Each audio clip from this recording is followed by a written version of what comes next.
Cool. Hey, Hemali, welcome to TGO podcast.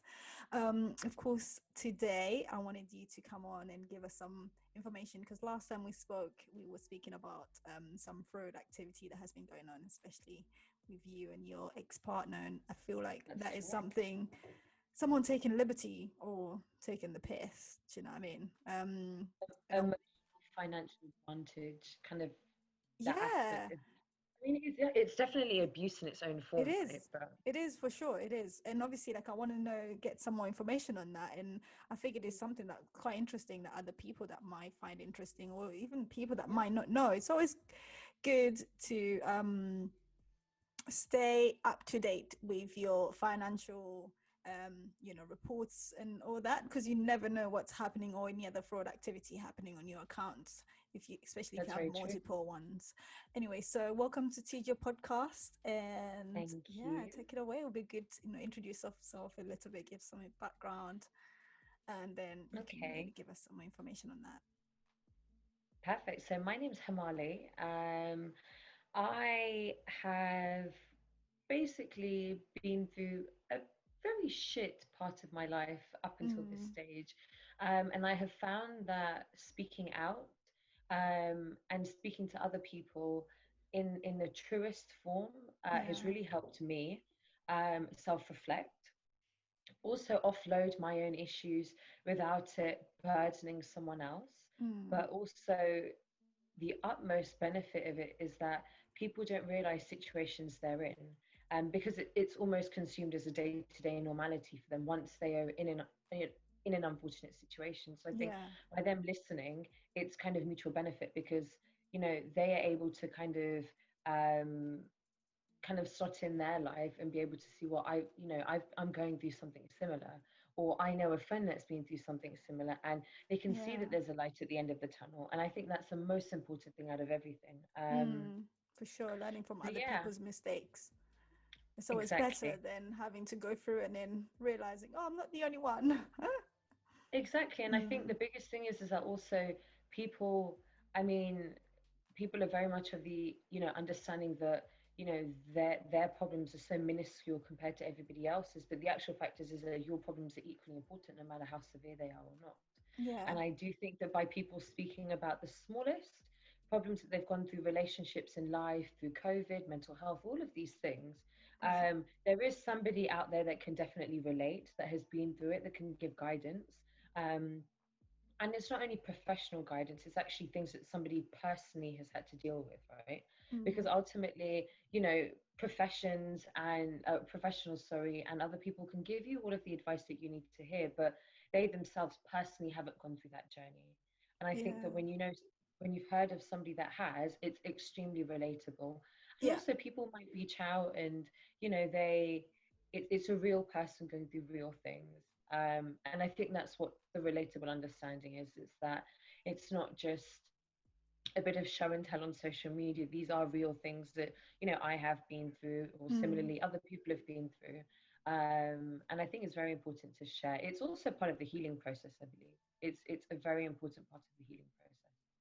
no, of course, of course. So when did you first realize, like, you've noticed that there's some fraud activity happening on your account, or is it something that someone had to call you or your bank? How did you come across that So, information? with with my ex-partner and his family, they have always, because of the profession that they're in, it's self-employed construction or plumbing work. I mean, whatever it is, there is always cash changing hands, right? Mm, Whether they obviously declare it on the books, I mean, only God knows that. But from what I'm aware of, I doubt that's the case. But I've always had a hunch about certain things, and then so the most recent incident was, you know, some interesting activity on my son's bank account. right. So it's a young savers account with Metro Bank, and I'm the primary account holder.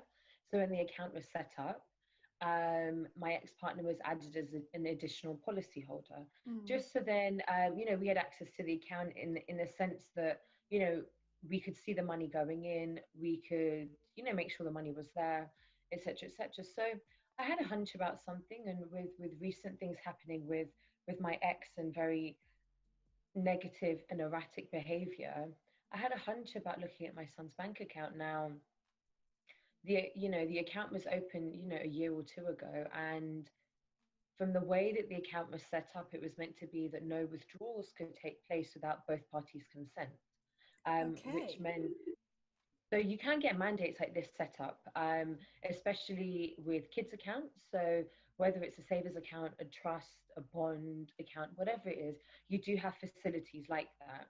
It's just to protect the investment going into the account, but it's also to protect the investment of the people, so the policy holders, should there be any separation, whatever it is, everything is done by the book. And ultimately, again, it's in my eyes, it's your child's bank account. So unless it's an absolute financial emergency, in my eyes, you should not touch the money in the account. Um, so there was one day a couple of weeks ago when I had a feeling, I had a hunch about something. So I was looking for my son's login details. When I logged in, my ex-partner had been withdrawing money from my son's savings account. And we're not talking about like 50 quid here or 100 quid here. We're talking about thousands of pounds going from my son's bank account into his personal account. And it was an internal transfer with Metro Bank. So when the account was opened, obviously they hadn't, a couple of years ago with Metro Bank, they hadn't given me all the information as to what the additional policy holder, being my ex partner, would have access to, and it's something that I'm still disputing with them. So I can't go into too much detail about that, but Is um, this obviously an ongoing case at the moment? yes, Okay. that's correct. Yes, that's correct. So again, I mean, it's just ongoing shit really that never seems to kind of disappear, but it is the unfortunate reality of the world that we're living in. And it's just a shame that, I mean, in my eyes, right?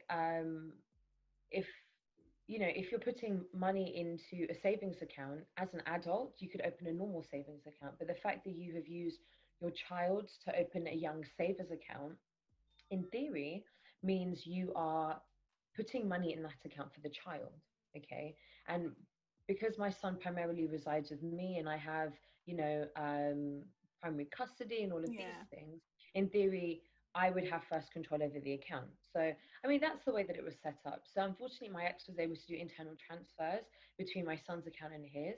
And Wait, so did it not require like your own signature? Like, did it not did the paperwork not require your signature, given that you're the so primary So this is person on the account? this is a dispute that I'm having with Metro Bank at the moment, because when I opened the account, because of the time at which the account was open, and because of history of things with my ex and understanding his family, I wouldn't have rightly given him access as an additional party holder if they had told me he would have been able to do internal account transfers. So what it is that on the online banking app, it will say, because my ex's primary bank is with Metro Bank, so it has his account details and then it has my son's. So he was basically able to transfer money from my son's account into his. But again, I don't bank with Metro Bank. I wasn't aware of this, and apparently this is a facility that additional party holders have. But when I looked through the keywords of the policy, it was not noted down there. So again, this is what I'm disputing with Metro Bank, because I am a million percent sure if I was told that at Metro Bank when I opened the account, I would never have opened it. Because So it had wait, so the did he push for you guys to have the account at Metro Bank, or was it something that Yes, you? he did. Yeah, he did. Okay. And the reason, so my son has another a savers bank account with another high street bank. That high street bank is not the same as my personal high street bank. Um, it was with Halifax because they had a great, they had the highest interest for young savers accounts. So I thought if you invest in money, it works out well. So I'm the only person that has access to that account. And, I don't touch any money from there.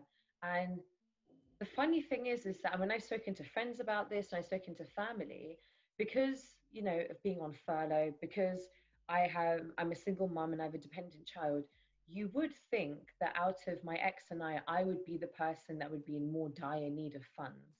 Oh. when I was moving flat or anything like that, or when I had some financial issues going on with debt and things like that, or even recently having to seek legal aid or legal assistance because of a restraining order, you would think that, over the years, I would have access to the funds, so I would take that money. But the fact is that I've never done that, no matter how bad my financial situation is. So Right. morally, my ex has abused my trust and my son's trust. Because how dare you do that? I class it as theft, especially because the account was primarily in my name.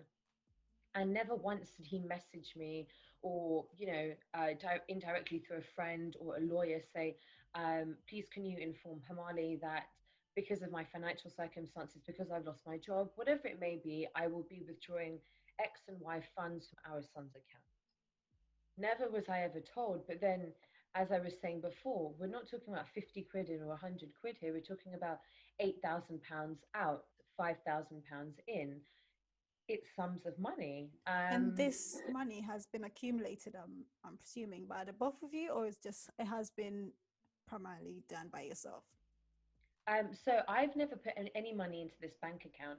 And the reason why I never have is that I've always had a fear that something like this would happen. So any money that I have kept aside for my son goes into the Halifax account that it's almost like a trust. So no money could ever be withdrawn from that account. And Mm. nobody has access to that account other than myself.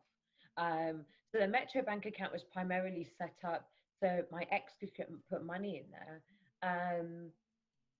To which now he's being very difficult about because I've had to block the account. Because also, I don't think I added this before, but you know, with knowing what his occupation is, and if I'm correct and remembering what his salary was, it doesn't make sense how he would be able to deposit those sums of money into a savers account. And I basically think he's washing money through my son's bank account. So on the statement sheet, there's been deposits of cash at the local bank, or deposits that have come through my son's account, which he has then transferred back into his personal account. So it basically will show on his statement money has gone from our son's account into his account, but it was cash that was deposited.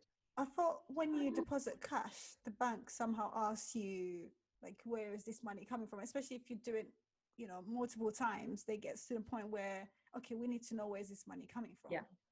So I've never actually needed to deposit or ever had to deposit large sums of money in my bank account. So I Mm. personally don't know. But that would be something interesting to look into, because I visited Metro Bank, I believe, last week, and I did raise these issues again with them because when I first closed the bank account, they said that, because my ex and I separated, they'll block the account. And I showed them the transactions, and they said my ex and I need to internally sort them out as to what will happen with the account. And I felt that they weren't very helpful, in all honesty. So when I went to the bank again, I went through the transactions, and then it was flagged up with them because they said this deposit into the account looks suspicious because it's below a £1,000 threshold, which I believe is when they start asking questions. Because if it's a couple hundred quid, it could literally just be somebody's giving you money as a gift for Diwali or Christmas or a birthday, or it might be money that you've accumulated over the year through like pound coin savings and things like that. So unfortunately, I don't actually know the ins and outs of that, but it has raised alarm bells with the bank. So I hope that they do investigate it because ultimately it's a bank account that's primarily in my name. So if he is laundering money, Mm. forget the fact that it's my son's account, it's my name, and I don't want HMRC stressing me out and investigating me over something that I had nothing to do with. Um, So you see, so now the bank has reached out to you and asked you to deal with this situation internally yep, with your ex yep. partner. Did you approach him to speak to him? No, no. So unfortunately, because the unfortunate thing is that I don't ever want to speak to him again. So the issue of the bank account will never be resolved. But also because there's an ongoing police investigation, which I can't really speak too much about. It's I've been informed that if he makes contact with me, um, to follow correct protocol and procedures. And I don't have a need to speak to him. So if I ever do need to speak to him about the bank account, then the best way I'll have to do it is through lawyers. Because obviously then everything is legally noted down. So any actions that he does have, negatively or adverse to myself and my son, are obviously noted down. So we are protected in the form of the law.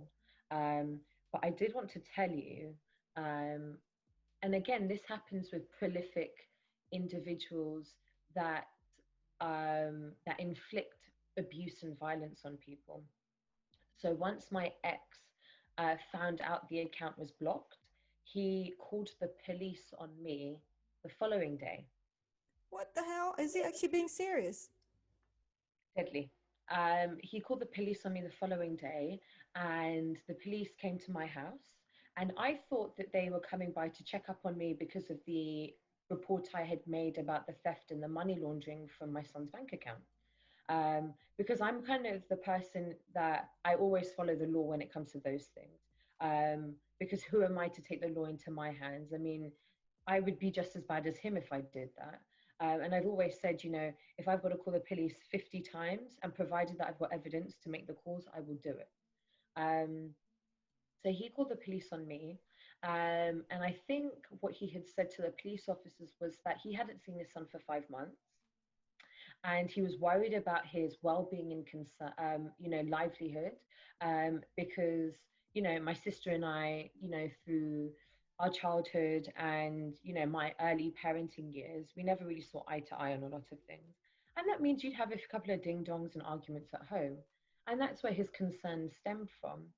So Sorry, when the how old police, is your son? go on, he's 4. 4. Okay. So when the police came knocking on the door, initially I thought they were just coming by to check up on me, and I was very welcoming to them.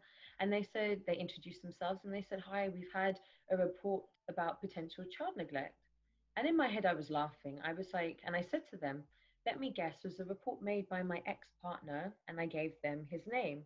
The 2 police officers nodded their head like they knew what I was on about. And they came in and they wanted to check up on my son.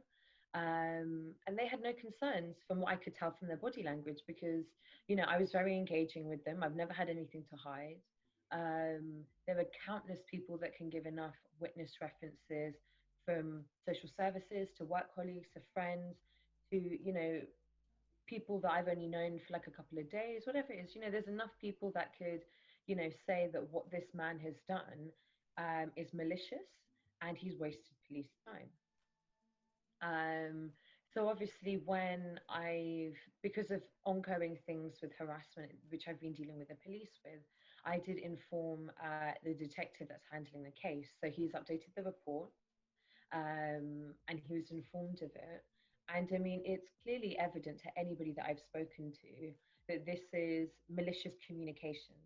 And I believe that's under the Act, the Legal Act 1988, which is basically, somebody making malicious accusations with the intention of causing stress and anxiety, Mm. which is actually illegal.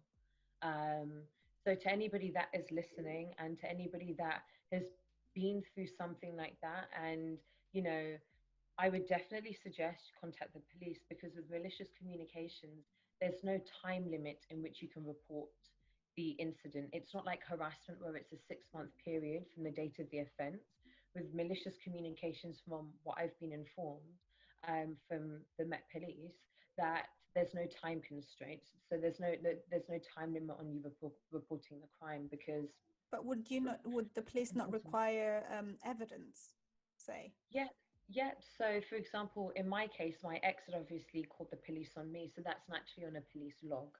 And the police would then have to update the report to say that, yes, we have attended Hemali's house and her child is okay. We've had X and Y communications. The child is in very safe hands, etc., etc. And obviously, that would be on a data log. So, should you ever need to request it because of going to court, speaking to the police or getting your lawyers to do that, that information can, be readily available to you. Coincidentally, the same thing with malicious communications. It could be texting, could be calling. if somebody's harassing you and bombarding you with messages with the intention to, with no use of a better word, piss you off, to irritate you, to make your blood boil, to intentionally provoke a reaction from you, I personally definitely believe that there is grounds for you to call the police and you tell them malicious communications like 1988. Do your research about it. It's something that was told to me only recently, and I didn't know this existed. And I'm so happy that I was informed by a very dear friend of mine.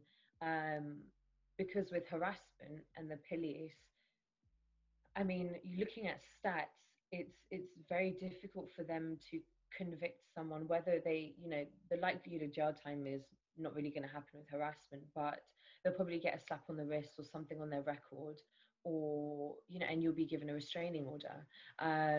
And I do think with prolific abusers like my ex, um, until they are reprimanded for what they've done and they have been punished by the length, by the degree of the law, they will never stop, and they will continue to think they can get away with everything. um I feel like they can because always find different ways of getting around the exactly. law and stuff. Yeah. Yeah, and I also think that it's similarly how you discipline a child. If for example, if my son goes into the junk cupboard and eats loads of sweets and chocolates, Mhm. and I tell him off once, and I'm not stern about it, and I'm not firm about it, he'll just think he could walk all over me.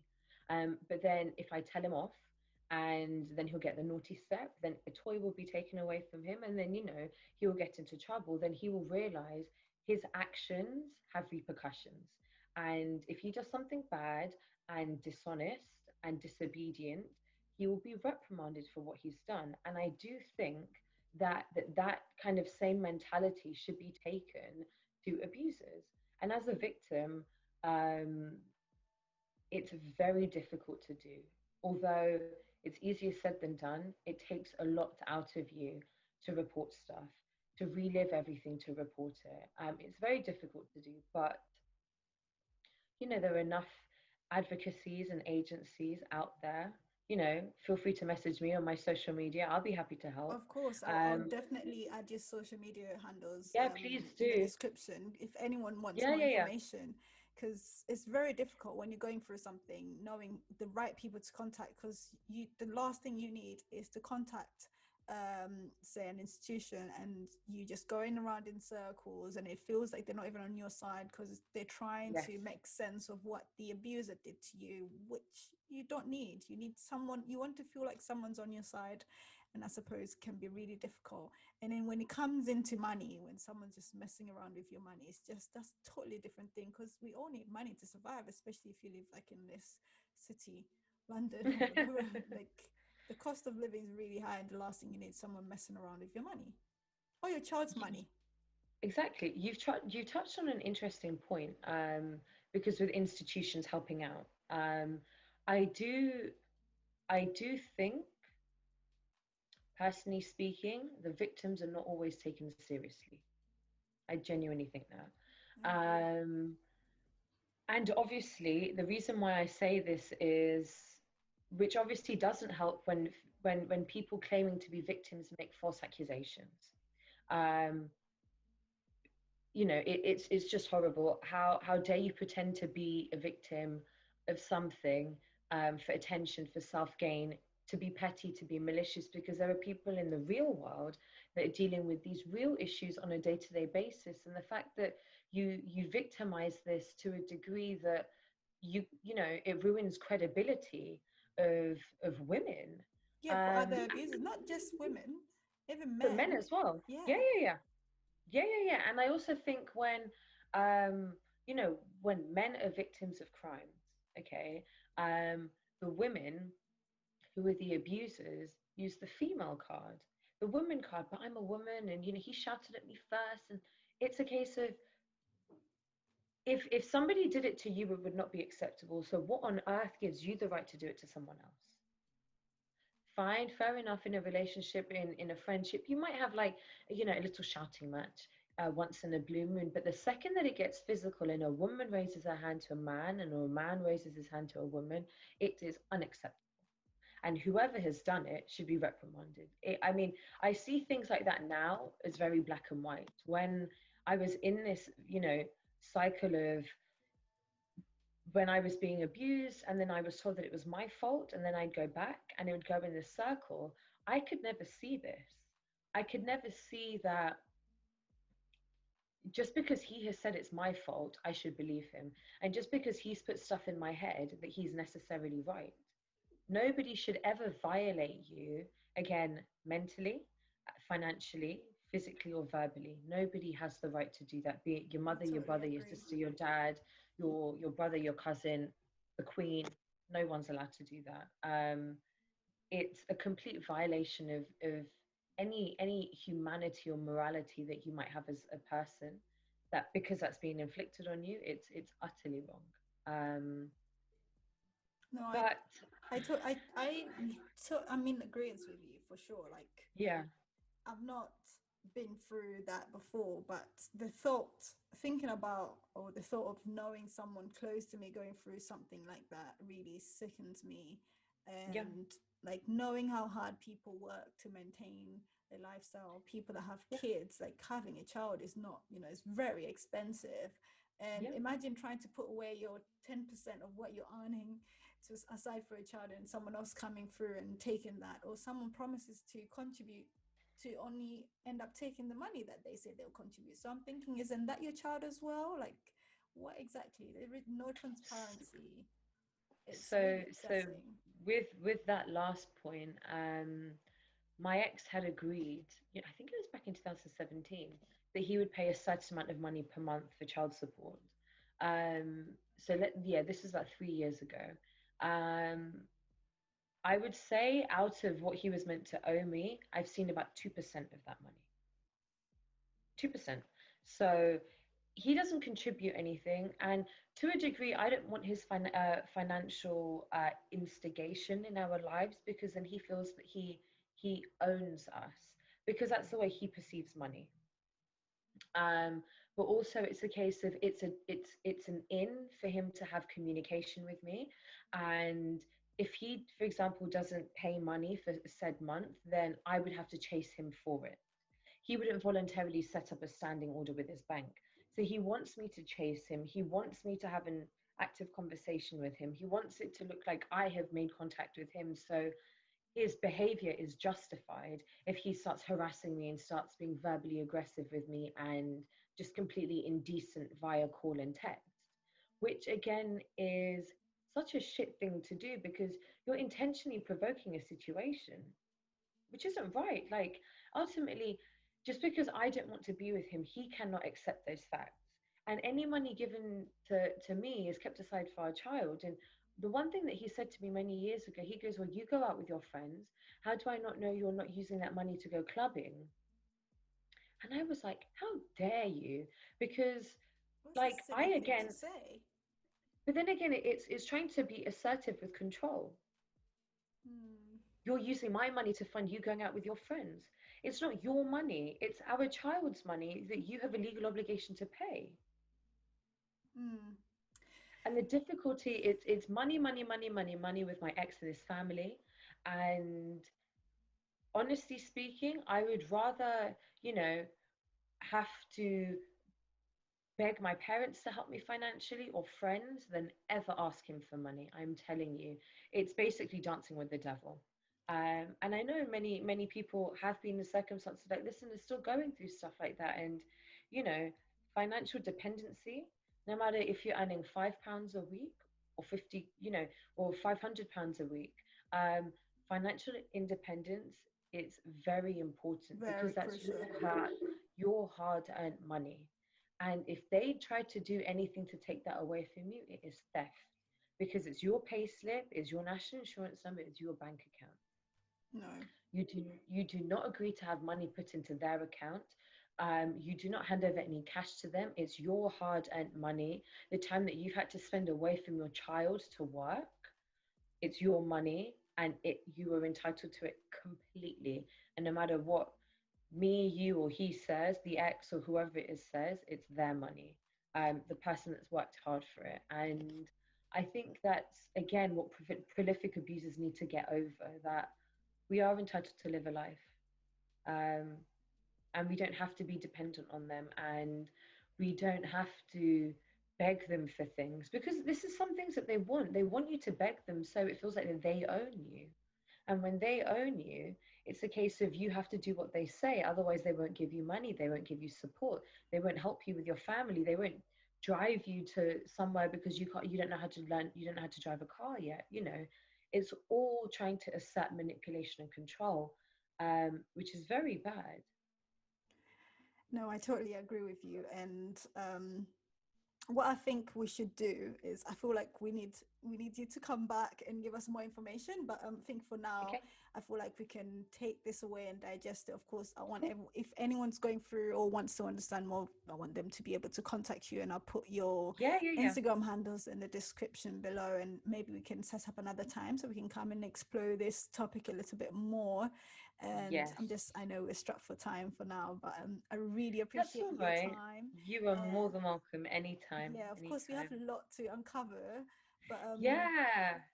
for sure, like we'll put a date in, in the diary, and then we get this rolling. But for now, I really appreciate it, and You're more I'll than welcome let you know anytime. how we get on. But yeah, thank you Okay. so much for joining us. You're more Thank you. than welcome. I'll see you later. Yeah, thank you so much, guys, for listening and watching to That's Good or TGO podcast. Okay, bye bye for now. Bye.